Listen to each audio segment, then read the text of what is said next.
Hey, what's up, folks? Welcome back to the shop. This is going to be my contribution to hashtag TMC 2020.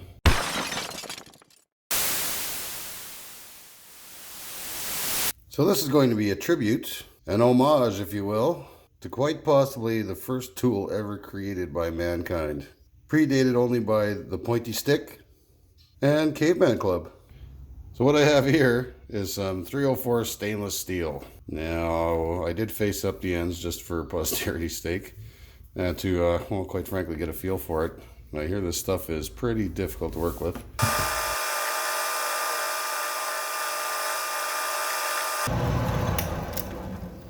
Oh yeah, I can see this stuff's gonna be real fun.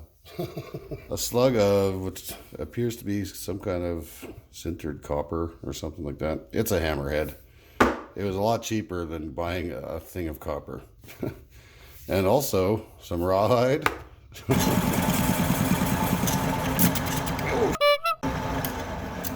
And some, I'm not sure, some kind of really hard cherry.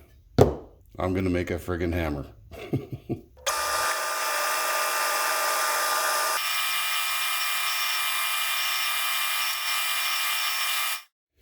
Alright, well there's our piece all faced up and centered. We'll stick it in between centers here. Now I know what you guys are probably thinking. Why am I doing such a stubby little piece in between centers and all? My chucks aren't all that reliable because they're old and worn out and could use a grind. And this way also I can get it the same on both sides and by just flipping it around.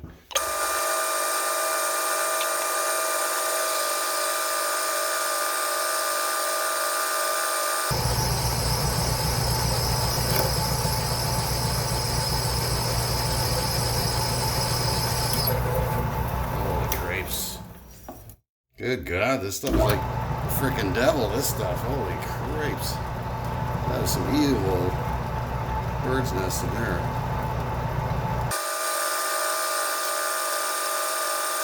God. Yeah, that stuff is really bad. Dangerous. Oh, it's tough. My God. Stuff is taking a little bit of figuring on how to actually machine this stuff. Oops. So yeah, finding that shallower cuts are definitely much easier to deal with. And like, look at that finish. That was just amazing finish on there.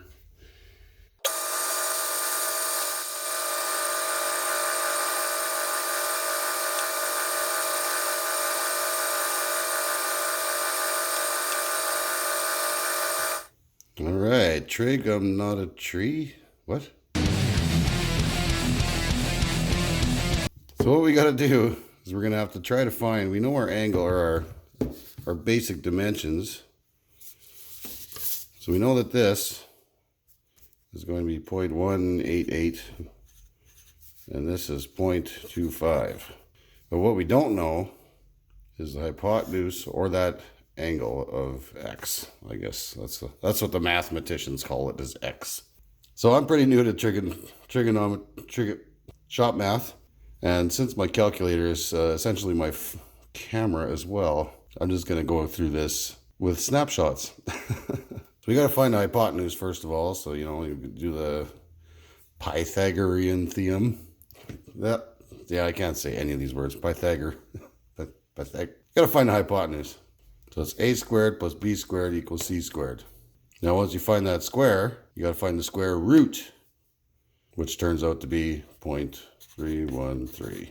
So then since you're looking for your cosine or not cosine, your inverse sine of X or whatever.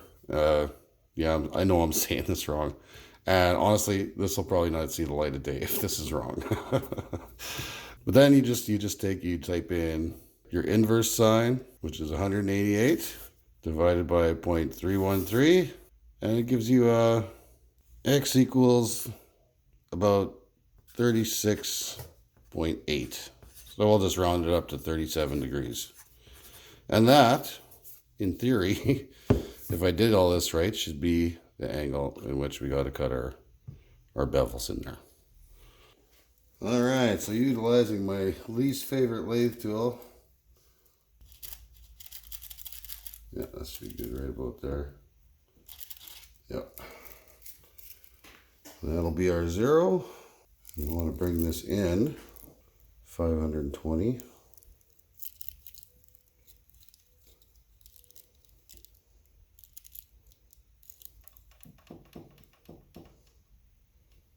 Plus half the width of the tool, which is 3/32 tool, so about 62,000, so we'll say 31. Give or take. That should be pretty damn close right there.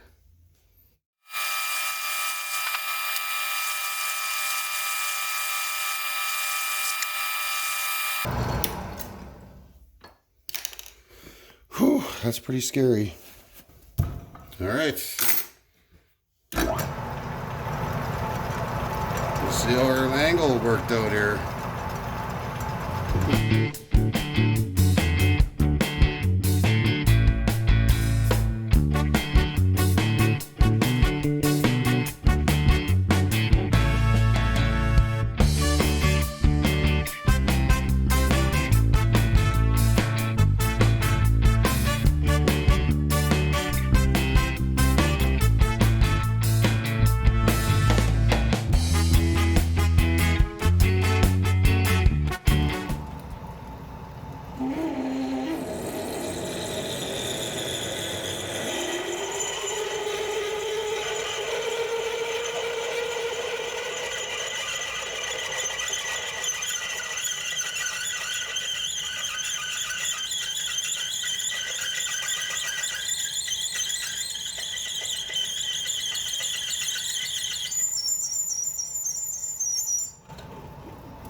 Oh, so violent.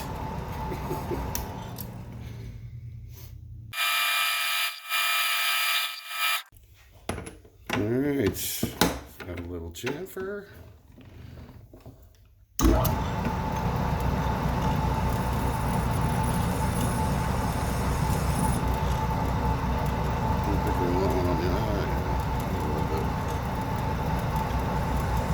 Just to break that corner. Well, guys, I gotta say, this actually looks like it turned out pretty darn good. Now, if our maths are right, like I was shooting for an inch in the inside of this lip here. Well, that was a little on the small side. I did bury that tool in there though. And this one is almost spot on there. So it appears that our maths were pretty much spot on. Awesome. Now, I've really been kind of aching to try out this stuff. My air copper's interesting.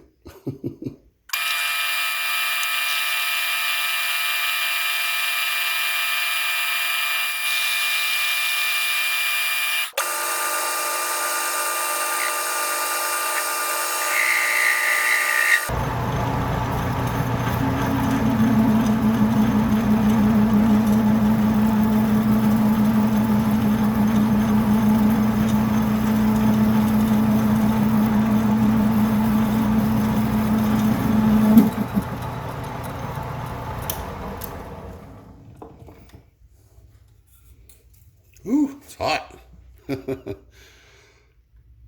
Cool.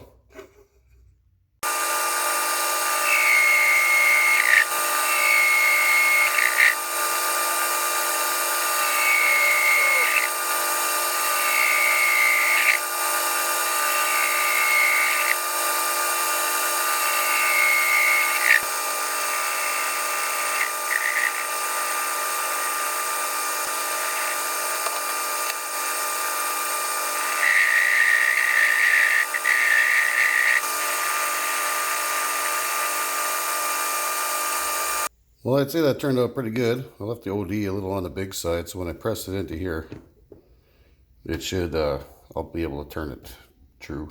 Well, it is true, but, you know, I'll blend it in better.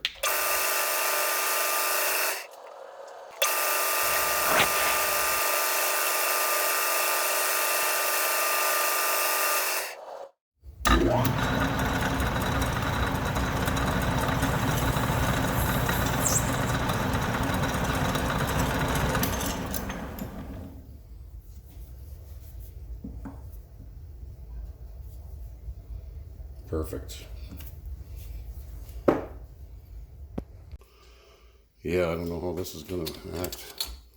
Freaking copper, man. It's some weird stuff. Oh.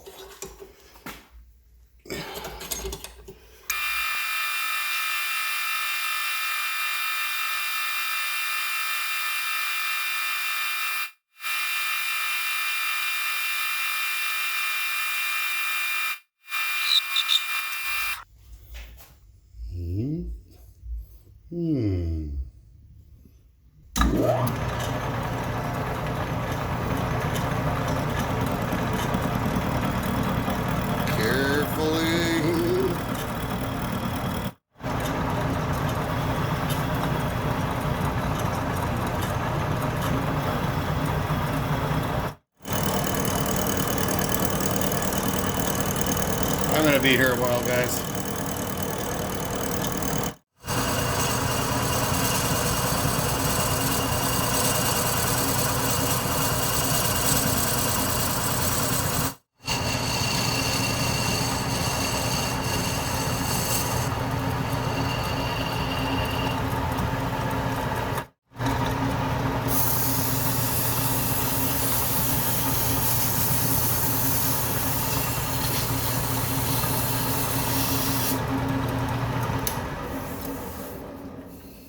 Alrighty, there's a handle. I even hit that with a 400 grit, so she's dildo smooth. And there's our hammerhead. Now, we're gonna have to do something about that. Alright, so I'm gonna start milling flats in this thing, just in the center part. I think I'm gonna go 4 flats all the way around it. I'd like to make these flats about 3/4 of an inch wide, which I think should be about an 1/80 thou in depth, but you know, we'll play that by ear. We'll keep checking it. I'll keep track of it on the dial indicator on the bottom there. Now I chose a 3/8 end mill. It's a 3/8 carbide end mill. I'm not really sure how this is going to react, so I'm going to try to take it relatively conservative. You know, any normal stuff, 1/80 thou would be nothing, but I don't know what this stainless is going to do.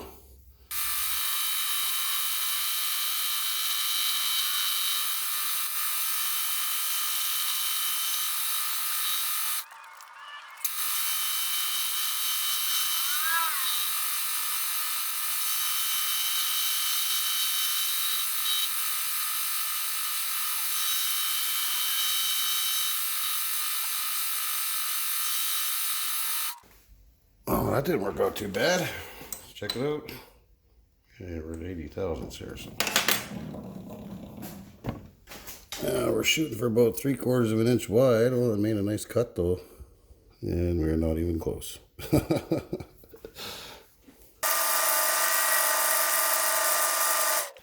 Alright, if my figures are correct, that should be probably just a little over 3/4 of an inch. It should be about 800. Yep. Yeah, that's pretty good. That's perfect. That is exactly where I want it to be. That's gonna look badass.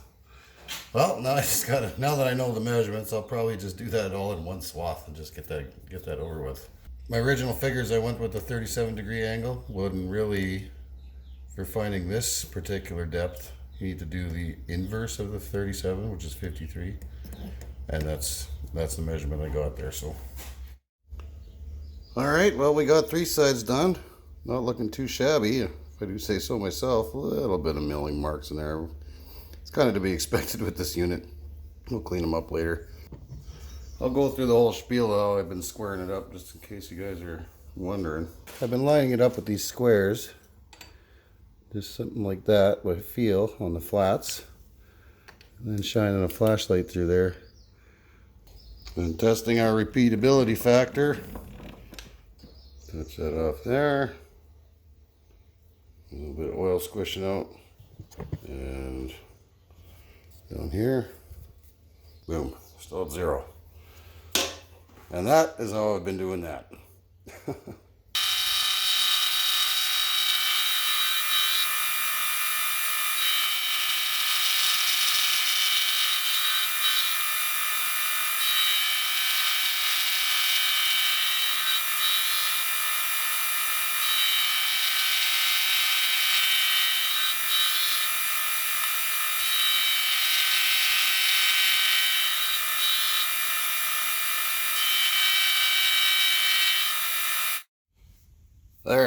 got it right where I want it.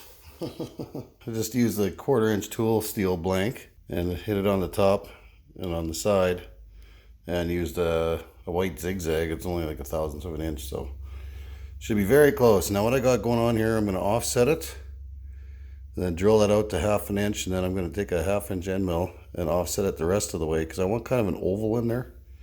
But I'm not really sure how to go do that without a proper mill. It's kind of hard to do this with the crappy dials and stuff, so we're just going to go about that route.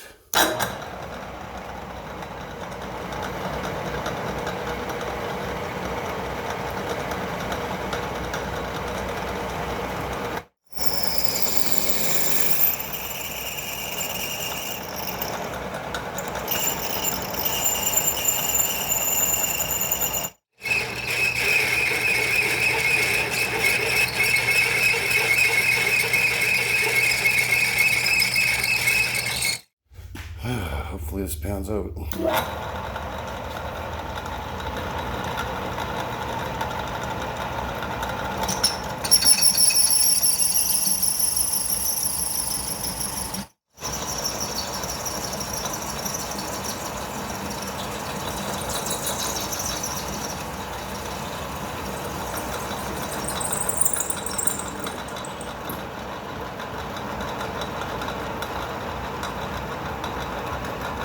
Oh,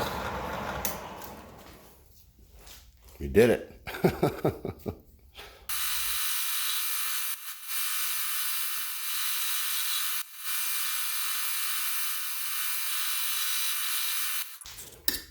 I just did a 5/10 pass on the top and bottom just because there was a little bit of a ridge there.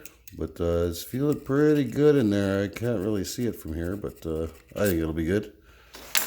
Let's slap a handle on that sucker.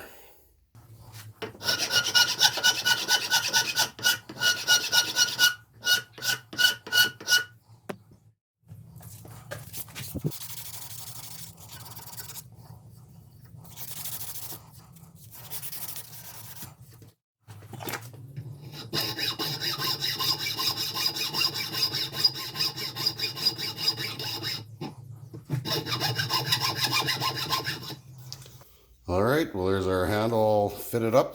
There's our hammerhead with the hole all nice, and she's pretty nice inside there. So, and this is a pretty snug fit.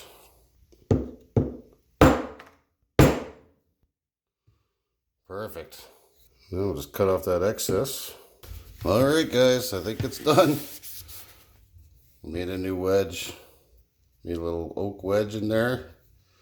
I got it pretty close. I don't want to get it any closer because I'm scared to hurt the finish on the hammer. But that, my friends, is my new soft-faced hammer. Made out of 304 stainless, nylon 6/6, copper, oak, I don't know, oak don't count, and whatever this cherry is. Well, I hope you guys enjoyed the video. It's actually been a few weeks in the making now. Thanks for watching. Peace out.